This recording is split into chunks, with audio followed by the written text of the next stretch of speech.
Yeah. Anything that's every day is a significant percentage of your life. Compare yourself to who you were yesterday and not to who someone else is today. One of the things I tell people when they're trying to develop a vision for their life or an implementable plan is make a bad plan. Like, make the best one you can, but don't get obsessive about it. It's like, make a plan, implement it. You'll figure out when you implement it why it's stupid, exactly, and then you can fix it a little bit, and then you can fix it a bit more, and then you can fix it a bit more. I don't think that I've ever been in a situation where if something wasn't going right for me and I sat and thought, okay, all right, I'm willing to figure out what I'm doing wrong, which is a big thing to think because you never know how much you're doing wrong. It might be something that you really don't want to contend with. But if you clear some space to meditate on that, the probability that you'll figure out something that you did that was stupid, that's bending you and twisting you in the wind, you'll get an answer very, very rapidly. The answer to how you pay for your past sins isn't by jumping off a bridge. Well, how much do you need to be beat up? Enough so you fix the problem. No more than that. Minimal necessary force. Don't hit anything harder than it needs to be hit. That's a good rule of thumb. Is there something I can do now to atone for what I failed to do in the past? So let's say you go over your past with a fine-tooth comb and you decide you're going to take responsibility for everything that you did that was wrong and everything that you failed to do that you could have done that was right. It's like, does that change the world? It's like, depends on how thoroughly you do it. You might say it changes the world like nothing else possibly can. And I think that that's actually right. And that's also a frightening thought because it means that things would be way better than they are if you weren't so damn useless. There's this unlimited power that's associated with genius, but it's constrained. And that's really what the human spirit is like because it has this aspect of the infinite. When you don't get what you want, then a landscape of questions emerge, and those questions can resonate through different levels of your identity, from the trivial, oh, I told the joke wrong, to the profound, there's nothing desirable about me and I'll be alone for the rest of my life. It's daunting to even consider that. And then there's the discipline and responsibility that necessitates, which is also daunting. It's like, oh my God, the problem's that serious. I'm really going to have to get my act together in order to not contribute to it, much less solve it. And so the problem is terrible. And then the solution is daunting. When I commit to something and make sacrifices, if something's valuable, you'll make sacrifices to attain it. And that discovery of sacrifice, it's one of the primary factors separating human beings from animals, because we discovered that we could let go of something we value in the present and we would gain something we value even more in the future. You got to aim at something. It's like, otherwise your life is meaningless. Well, what should you aim at? Well, I don't know. Well, pick something. Aim at it. As you move toward it, you'll get wiser. Then maybe your aim will change. That's okay. But at least it'll change in an informed way. It's like discipline yourself in one dimension. See what happens. Well, that's exciting. Always take into account the cost of what you're doing now. Right? Because what people tend to think is, well, whatever I'm doing now is risk-free, and here's a bunch of options. It's like, no. Whatever you're doing right now has all sorts of risks. You're just blind to them because you've habituated to them. They've become invisible. You can't wait around to make things better on the assumption that what you're doing already is without risk.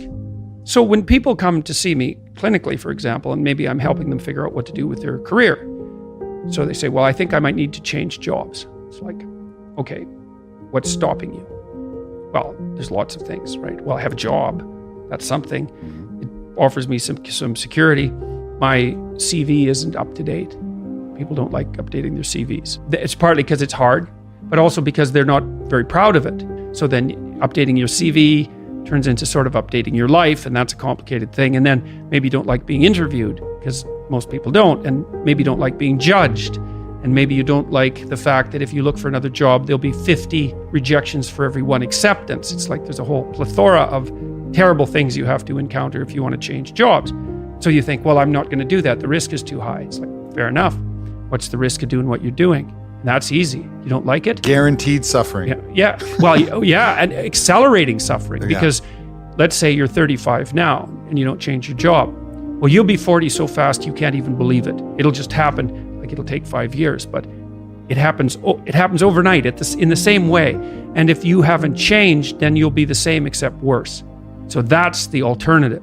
if you don't find what you're doing sufficiently productive or responsible or meaningful or engaging or all of that. It's like, well, there's a big risk in changing it. It's like, yeah, there is.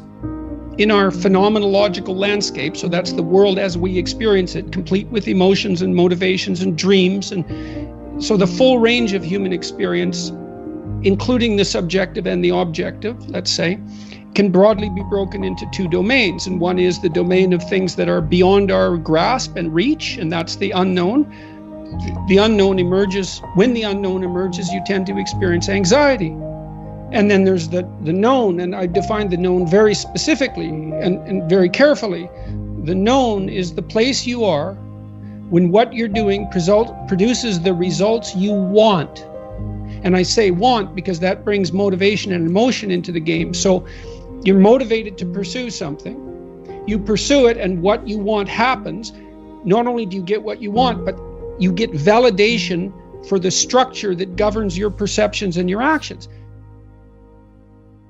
There's lots of different ways to interpret the world, and you can maybe even make a case that there's an endless number of ways to interpret the world.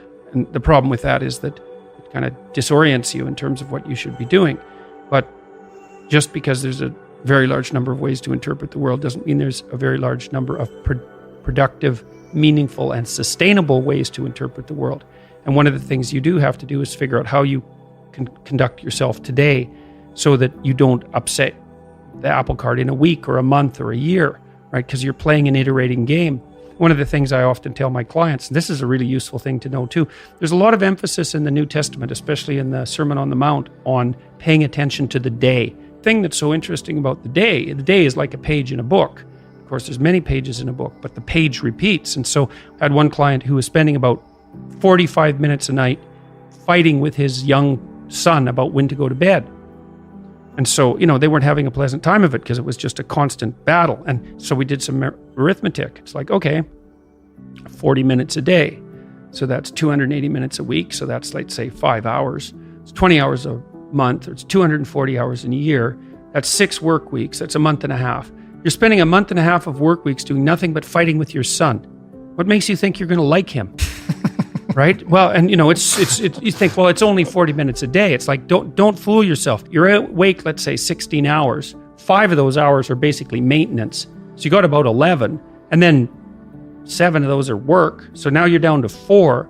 And so if you're spending 15 minutes a day doing something painful and stupid, and you do it every day, it's like 10% of your productive life. Yeah. And so it's really useful to get, because people think backwards. They think, well, I have a vacation coming up and that's really important. It's like, no, it's not. You're only going to do it once. It's not that important. Yeah. How you treat each other at lunchtime, if you eat together every day, that's your life. Yeah. Fix that. Yeah. Get it so that the food's good. Get it so that you're happy with the people that are sitting there. Fix that. It's like, poof, 10% of your life is fixed.